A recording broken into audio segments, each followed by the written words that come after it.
বিজেপির প্রাথমিক সদস্য পদ গ্রহণের অভিযান চলছে।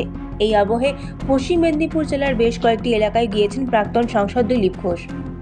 সদস্যতা অভিযান শেষে তিনি সাংবাদিকদের মুখোমুখি হয়ে বেশ কয়েকটি ইস্যু নিয়ে রাজ্য সরকারকে তুলোধনা করেছেন। কেন্দ্র সরকারের পাঠানো সমস্ত প্রজেক্টের টাকা নিয়ে দুর্নীতি হয়েছে।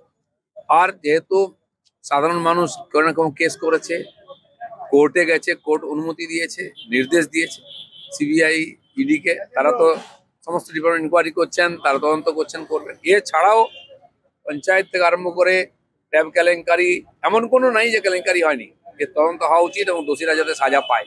সেই জন্য তদন্ত হবে, রেড হবে, এটা চলতেই থাকবে। আরো বাড়ানোর দরকার আছে।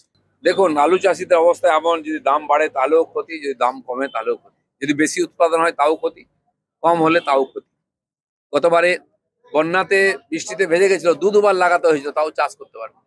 এবারও শুরু করেছেন সবাই খরচা বেশি করে, কিন্তু রাজ্য সরকার কোনো রকম সহযোগিতা করে না, অসহযোগিতা করে। বেশি আলু হলে যাবে কোথায়? আপনি বার করতে দেবেন না, শেষে রাস্তায় ফেলে দিতে হয়, লোককে খায় না। আলু ব্যবসায়ী যদি ট্রাক ভাড়া করতে যায়, জিজ্ঞেস করে ট্রাক মালিক কি নিয়ে যাবেন, যদি বলে আলু, বলছে না ট্রাক দেবো না। কারণ ট্রাক শুদ্ধ আলু ছেড়ে পালিয়ে যায় ব্যবসায়ী, ট্রাকের ভাড়া দিতে পারে না। আলু 10 টাকা কিলো, 10 টাকা করে বস্তা বিক্রি করতে হয়। এদিন আমরা দেখেছি, এখনো হচ্ছে।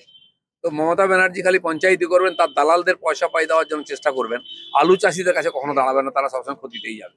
তৃণমূল নেতা কাউন্সিলরের স্ত্রীর নামে আসছে, প্রধানের স্ত্রীর নামে বাড়ি দিচ্ছে, যার পাকা বাড়ি এসে পাশে গোয়াল ঘর পাকা করে নিচ্ছে, দোতলা করে নিচ্ছে আবাস যোজনার টাকায়।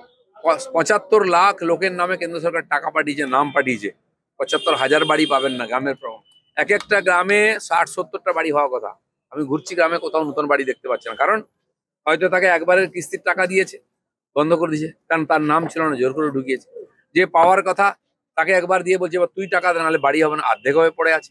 যত রকম দুর্নীতি হচ্ছে, এর বিচার একদিন হবেই। খাদ্যমন্ত্রী, শিক্ষামন্ত্রী যদি জেলে যায়, আর চামচা বেলচারা তো যাবেই, আর জীবনে বেরোবে না। পশ্চিম মেদিনীপুর থেকে নিজস্ব প্রতিনিধির রিপোর্ট, এএনএম নিউজ। আরও খবরের আপডেট পেতে সাবস্ক্রাইব করুন আমাদের ইউটিউব চ্যানেলটি আর বেল আইকনে ক্লিক করুন নোটিফিকেশনস পেতে।